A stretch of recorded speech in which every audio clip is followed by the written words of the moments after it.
I'm surrounded by two strong ladies. Assalamualaikum warahmatullahi wabarakatuh dan salam sejahtera, salam Malaysia Madani. Terima kasih kepada rakan-rakan media yang hadir pada hari ini di dalam sidang media. Ini perkembangan terkini berkenaan isu tarif timbal balik yang dilaksanakan oleh Amerika Syarikat. So pagi tadi kita ada mesyuarat yang dipengerusikan oleh Yang Berhormat Perdana Menteri, mesyuarat National Geoeconomic Command Center bersama-sama dengan ahli jemaah menteri. Dan MITI telah memberi taklimat perkembangan terkini tentang pelaksanaan tarif timbal balik oleh kerajaan Amerika Syarikat, terutamanya setelah penangguhan 90 hari yang diumumkan oleh Presiden Trump pada 9 April yang lepas. Sebagaimana yang kita sedia maklum, Malaysia adalah antara lebih 75 buah negara yang termasuk dalam senarai negara yang diberi penangguhan. Jadi kerajaan menyambut baik penangguhan ini dan tempoh penangguhan akan diguna sebaik mungkin untuk memastikan proses rundingan dapat dijalankan dengan kerajaan Amerika Syarikat dalam tempoh terdekat. Kerajaan ingin menegaskan bahawa pendirian Malaysia kekal, bahawa kita tidak akan mengenakan tarif timbal balas terhadap import dari Amerika Syarikat. Objektif kita adalah untuk menurunkan kadar tarif dan memperluaskan senarai pengecualian untuk ekspor Malaysia supaya impak negatif terhadap ekonomi kita dapat dimitigasi. Seperti mana yang sedia maklum, situasi terkini masih agak fluid dan tidak menentu. Pendirian kerajaan Amerika Syarikat nampaknya berubah setiap hari. MITI dan agensi-agensinya sedang memantau keadaan ini dan mengambil langkah proaktif untuk memastikan kedudukan strategik Malaysia terlindung. Amerika Syarikat merupakan antara ragang dagang yang terpenting untuk Malaysia.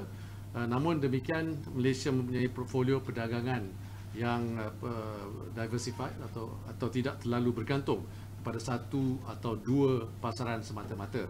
Pada tahun 2024, jumlah perdagangan dengan Amerika Syarikat adalah 11.3% daripada jumlah keseluruhan perdagangan Malaysia. Ini bermakna kita masih ada lebih 88% pasaran yang terbuka untuk kita pertingkatkan perdagangan kita. Tetapi kita juga harus faham bahawa rantaian bekalan dunia amat terkait dengan satu sama lain. Ini bermakna kekurangan sesebuah pasaran mungkin akan mengakibatkan domino efek atau impak langsung kepada rantaian bekalan yang melibatkan hubungan ekonomi Malaysia dengan negara-negara lain. Walau apapun, kita masih menghargai pasaran Amerika dan akan berusaha untuk terus berbincang bagi mencari solusi terbaik untuk hubungan ekonomi Malaysia dan Amerika Syarikat. Justru strategi kerajaan dengan pendekatan bilateral dan multilateral dipacu oleh tiga keutamaan, iaitu reform, engage and diversify.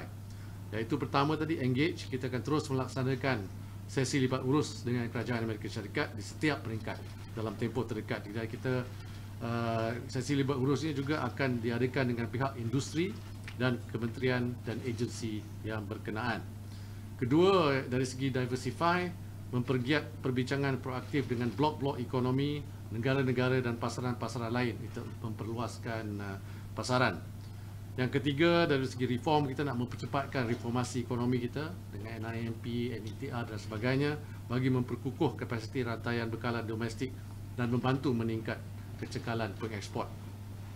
Sepanjang minggu lepas, MITI telah mengadakan beberapa sesi libat urus dengan pelbagai pihak yang berkepentingan. Yang utama ialah terutamanya sektor industri yang terlibat dalam pengeksportan dan pemain-pemain pasaran modal juga untuk mendapatkan pandangan dan mendengar secara langsung impak ini kepada pemain industri. Jadi di dalam sesi perbincangan tertutup ini, kita telah beberapa cadangan telah diusulkan kepada MITI dan kita sedang meneliti cadangan dan permintaan ini yang telah dipanjangkan kepada kementerian-kementerian yang berkaitan. Saya ingin menegaskan keadaan ekonomi masih terkawal dan asas ekonomi kita masih kukuh dan stabil yang seperti diterangkan oleh Bank Negara dan Kementerian Kewangan.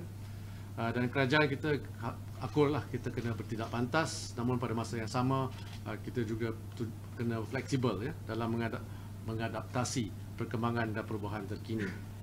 Jadi di antara langkah-langkah yang diambil oleh kerajaan, kita akan mempergiat dan mempercepatkan diversifikasi di pasaran, ini terutamanya dengan BRICS, negara-negara Afrika, Mercosur dan berbagai lagi lah. Ekspor utama adalah barangan elektrik, produk petroleum, makanan diproses dan minyak sawit. Ini contoh lah.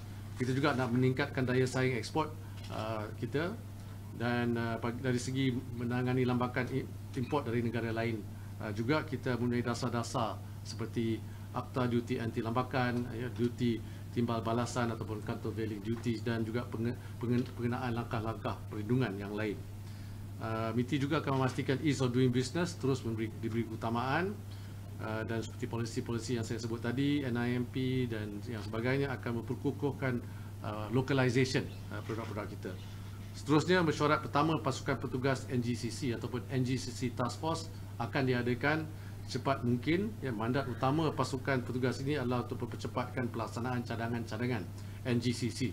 Ini akan dianggotai oleh wakil-wakil awam dan swasta, termasuk agensi MITI seperti Maida, Matret, pemimpin industri, ahli ekonomi, penganalisis dasar dan juga pakar-pakar yang relevan bagi melindungi kepentingan ekonomi dan pekerjaan rakyat kita.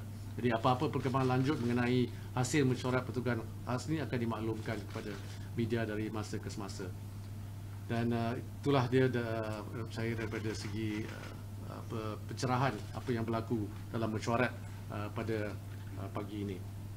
So we will share the English version with them after the PC, so we can open the session to questions. Okay, so there's an English version, and I think what we'll do to cut in the interest of time, we will share the English version of what I said just now to the media. So perhaps we could continue with the Q&A now. Thank you. I have two questions. Yes. First question is President Xi will visit Malaysia from tomorrow. What kind of cooperation will Malaysia-China have in the future? Will the Singapore-Kuala Lumpur high-speed road become a China-Malaysia cooperation project? This is the first question. And second question is, in response to Trump's global tariff war, what kind of communication will Malaysia made with Chinese leaders? Okay, thank you. On the first, hello? Okay, can you hear me better? Okay, boleh dengar? Okay. Oh, it's okay. I cannot hear myself. Okay, sekarang boleh? Ya? Okay, thank you for the questions. For question number one, regarding the Presidency's visit, I think you have to wait for tomorrow when the Presidency's arrival. The Prime Minister will have already a discussion by Wednesday, so let's wait until Wednesday during the press conference and briefing by Prime Minister. Yeah, the second one on the question regarding where are we during the discussions and what is the impact, basically the discussion with the US. We are, sorry, your second question? In response to Trump's global tariff war, what kind of communication will Malaysia make with Chinese leaders? Yes. So at what level of discussion are we having with the leaders in China, the industry leaders also? Last week I had a meeting, a virtual meeting with the Minister of Commerce of China, Minister Wang, where we discussed on opportunities to work closer on matters pertaining to trade and investment. And at the same time, as Chair of ASEAN, we are also open to increase collaboration on trade and investment between ASEAN and China. And I'm sure this is one of the agenda that will be also discussed during the bilateral meeting between Malaysia and China during Presidency's visit. Thank you.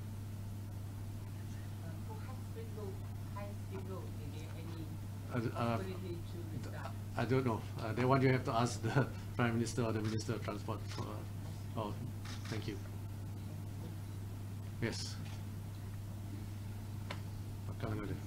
Yes. Okay. From Business Today. So I've got two questions for you. Worst case scenario, let's say the 10% of the tariff is the fixed rate that Malaysia has to be imposed. What does the simulation look like? I'm sure the team at MITI would have done some kind of simulation, and what would that look like for the country? The other question is maybe in the regards to first question. Can I answer one by one first? Oh, okay, sure. Okay. So on the first question, you must understand that to do the simulation, what we have done is that we will look at the industries that are affected, and most of the industries that are expected those are that involved in exporting the products to the United States. And at the same time, we will have to look at the supply chain of the companies that are supporting those exporters. So for example, if company A is exporting to the US, that company A will have the entire ecosystem, the supply chain is supporting them as well. So we need to do a proper in-depth analysis on this. It will take time. We have some numbers, but it's still too early to share. And one also has to remember that the impact is not just the direct impact, but also the indirect impact. We are talking about, for example, what will happen to the demand side in the US if the prices are passed through to consumers. We also have to look at the impact of trade diversion. We also have to look at the impact of the third country impact as well, when our products are not as competitive to export to third countries. So these are being studied, but what is being important is that we must continue to engage the US and try and understand the concerns and try to mitigate some of those concerns, so that 10% can be, as I mentioned in my opening remarks, reduced as it is important. But the good news is that quite a number of sectors have been exempted, right? And recently, 2 days ago, there's a few more. So we have to continuously look at areas where we can explain why this supply chain is actually beneficial to the whole US industries as well. Second question? Yeah, my second question is kind of linked to the first question. The impact is going to be felt by the industry regardless, because I think the 10% tariff is already taking effect. I think our neighbors have introduced some, they announced that they're going to take some issues, policies to help ease businesses. And just wondering whether the ministry has got some plans to roll out some of these initiatives to support those industries that will or could be affected by this. Yes. So we discussed this morning at the NGCC, which this time we also included the cabinet. This was raised. We presented that which sectors are most affected, and some sectors are affected more than others, and some are actually beneficiary, right? So together with the relevant ministries, especially Ministry of Finance, we are working with all the relevant ministries to see what are the areas that we need to support our industries, right? It's still early days, as you know, but it's important that government continue to engage the industries to understand the pain points. We have done that last week, and will continue to do so. And with the establishment of the task force, which also comprised some of the industry players and industry experts, this will also help us to formulate the right policies to ensure that our industries are not as affected as it may seem to be, right? Thank you.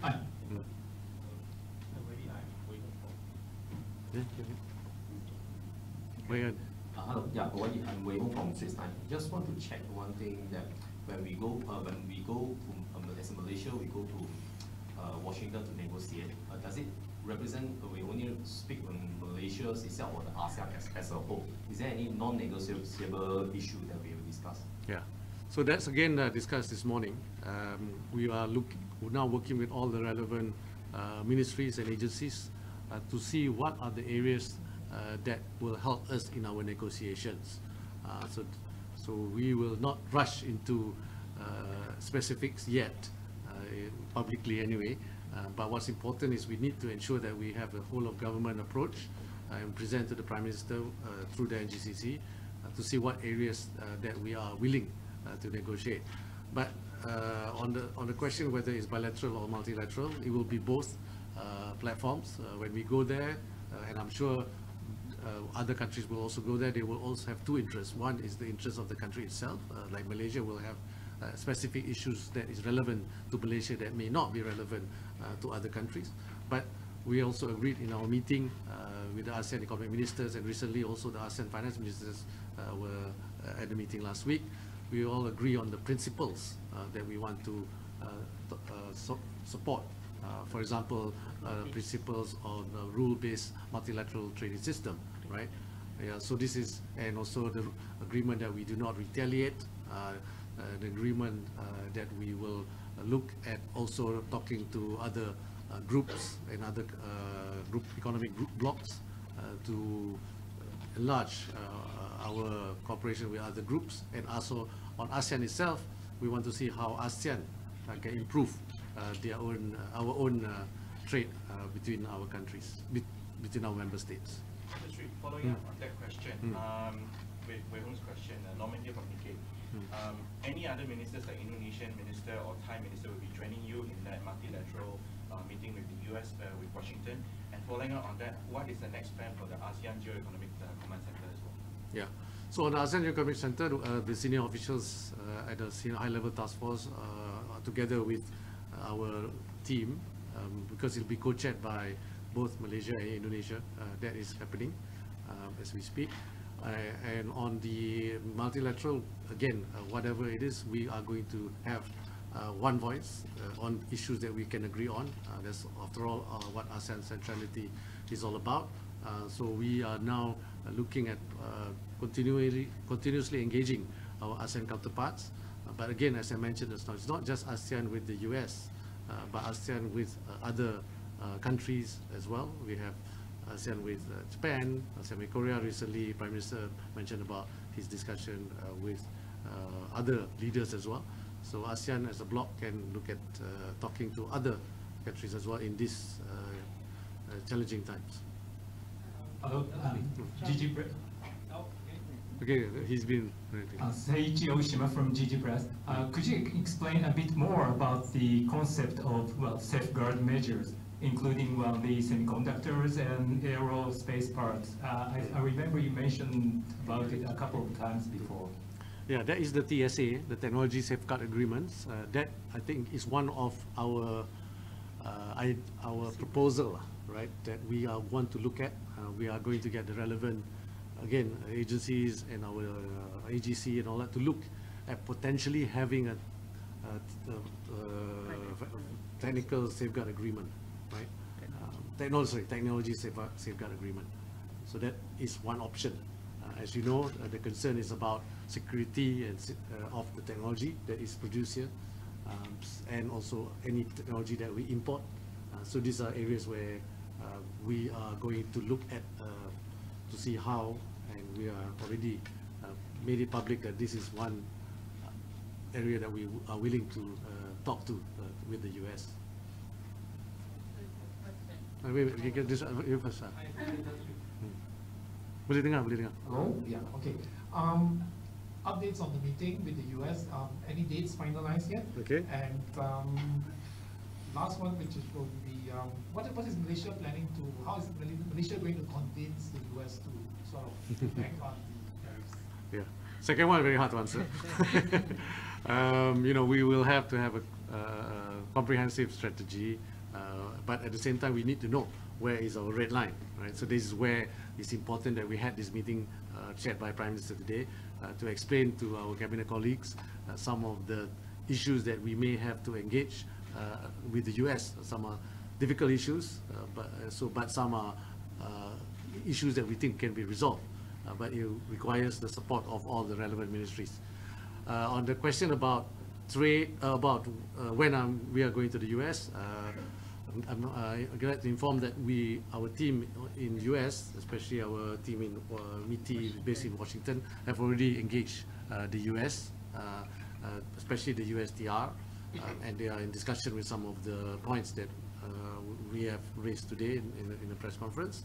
At the same time, next week there is a meeting, including comprising of senior officials of ASEAN, where it's already scheduled. But the deputy or the assistant USTR is also coming from Washington to attend that. So there's another avenue. And at the same time, I have officially written through our office in Washington and also through the embassy here in the US for us to meet up with my counterpart, the USTR, as well as the Secretary of Commerce. We haven't gotten a date, but at the working level, at the senior official levels, discussions have started. Yes. Actually, ASEAN countries' unity is very important. Mm. We know that every country of ASEAN is imposed by different rate of tariff. So, will ASEAN country negotiate with America as a whole community? ASEAN countries will do two things. One, they will negotiate on matters that is specific to each country. And at the same time, on a multilateral platform, which is ASEAN, we will talk about areas that we can agree on. And I mentioned just now in our meetings, at the ASEAN Economic Ministers meeting, we all agree on the principle of multilateralism. We agree on not to retaliate with more counter-tariff measures, or with any counter-tariff measures, and then we also agree to improve trade within our countries and also look at trade with other blocs. So those are areas where ASEAN agrees on, and we will definitely discuss that with the US. But at the same time, like I said, every country will have different issues to raise with the US, so that also will happen. So it will happen at both bilateral and multilateral level. Kiran from the start. Kiran I from have Start. two questions. One is, you said good news that we were exempted. Some sectors were exempted from the tariffs, right? Can I know, after excluding that, how much of the exports to US would be affected with tariffs? That's my first question. About 60%. Only 24%, yeah.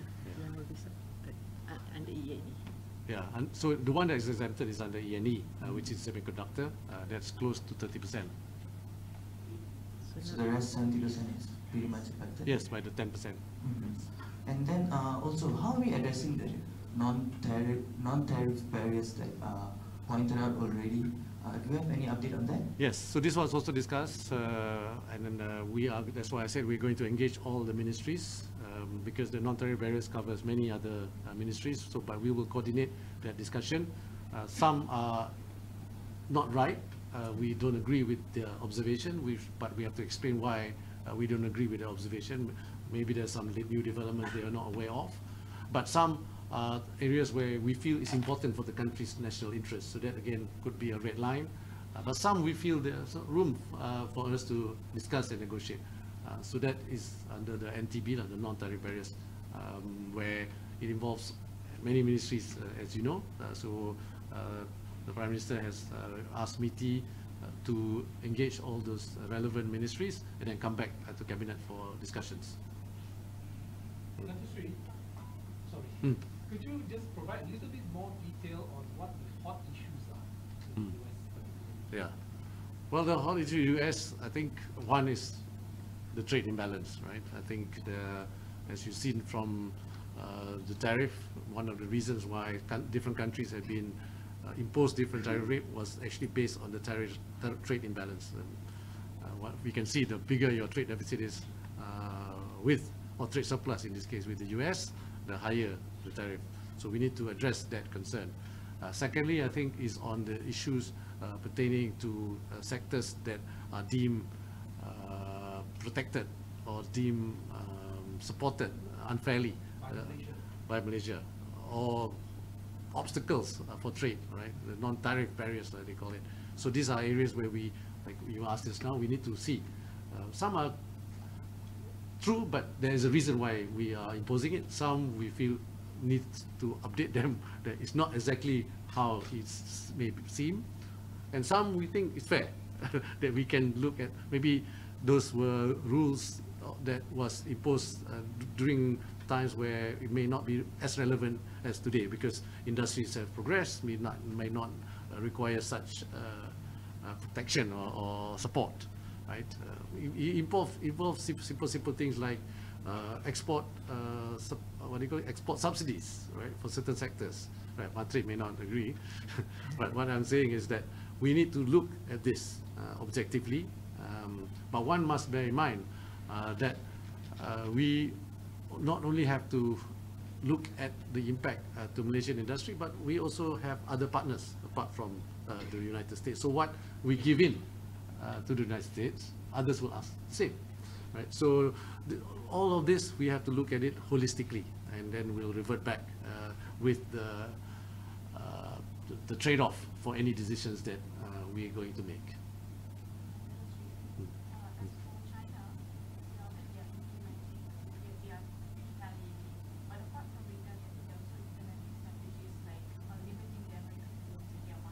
Yeah. So is the Malaysian government considering similar strategies if they move on with the tariff, or are they going to move on from the limiting items? So that's my first question. And for my second question is, would they Sorry, so can you repeat the first question? the first question China did something, you said? Consider apart some from direct retaliation, China has indirect retaliation kita tak Oh. freedom of marriage. So apart from direct retaliation, China has also implemented strategies like limiting American films in its Oh, market. okay. So is the government considering any similar strategies like that, or are we going to hold on to the free trade ideals? So that's my first question. And as for my second question, were there any discussion held with, for example, Intel? And what is their concern about this tariff, and what have they said to the government about that? Yes.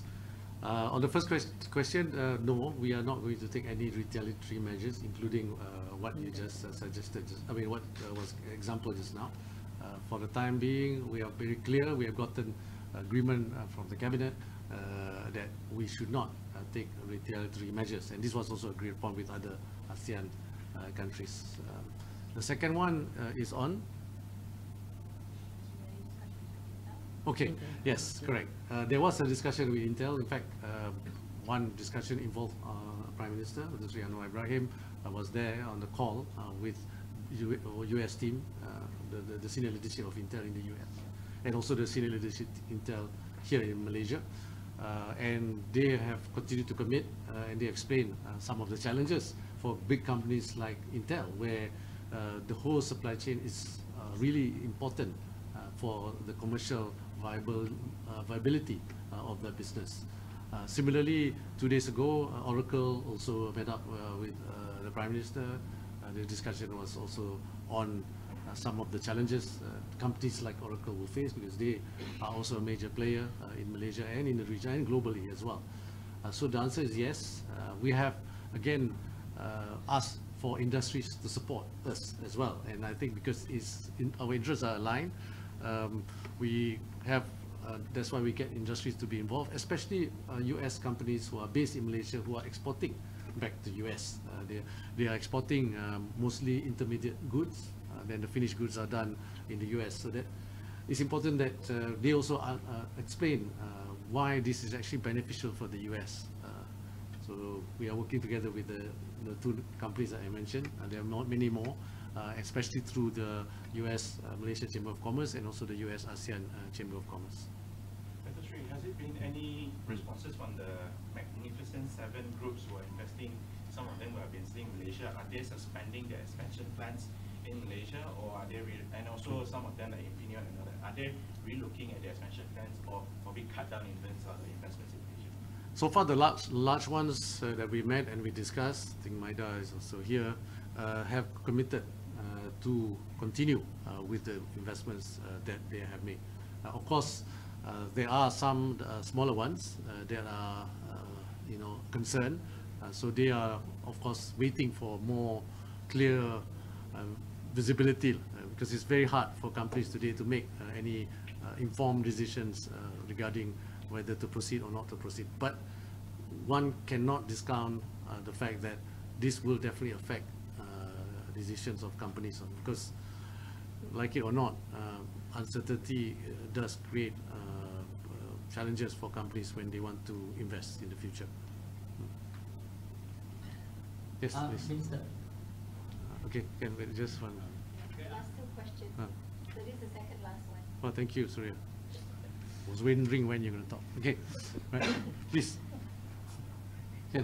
Okay, this is the follow-up question.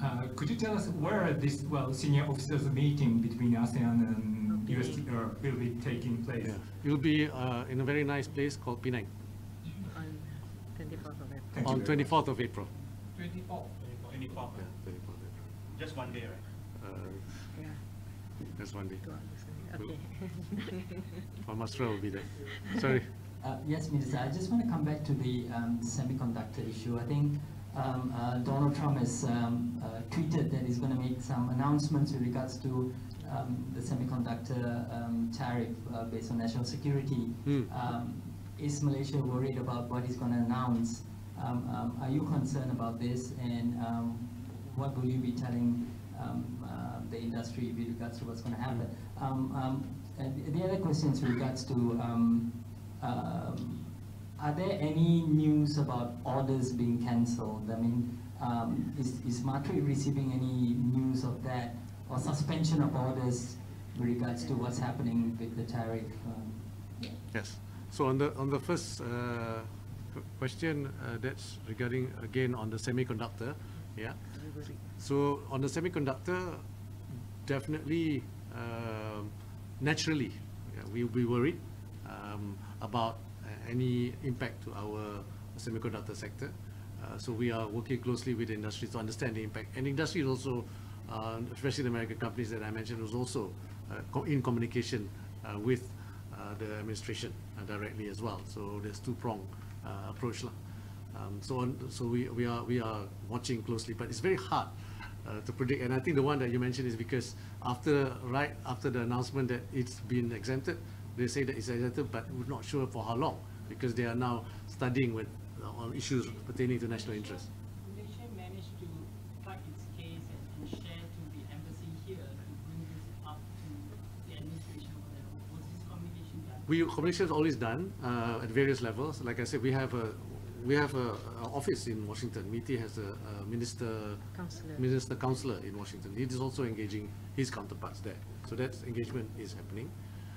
On the question regarding order cancellation, Menteri CEO is here. Naturally, there are three things that's happening. One is they are waiting for confirmation, but not confirmation, waiting for the actual decision that what is the long-term decision. But in the meantime, they're still exporting and bearing those costs, right? Because at the moment, they want to fulfill their orders, so they will absorb that cost. That means. So the Malaysian companies are absorbing the cost? Yes. There's three scenarios. That's the first one, right? Second one, of course, the importers will absorb that cost, right? Which up to them, whether they absorb or they pass through their customers. And the third one, there will be on advice of the buyers. So some of the buyers may delay or may put on hold. So then, of course, they will not export those products. So that's the scenarios that we are been briefed. But the majority is, for now, as you know, it's only been a week and a half. The exports still continue. Some are absorbed by the companies who are exporting. Some are absorbed by the companies that are importing. Okay, so. Yeah, because of the 90 days. 90 days pause now everything moves on again. There was some when it was 24%, but 10%, most of it is continuing. And semiconductor zero. And semiconductor is of course zero, right? Okay, one last one, please.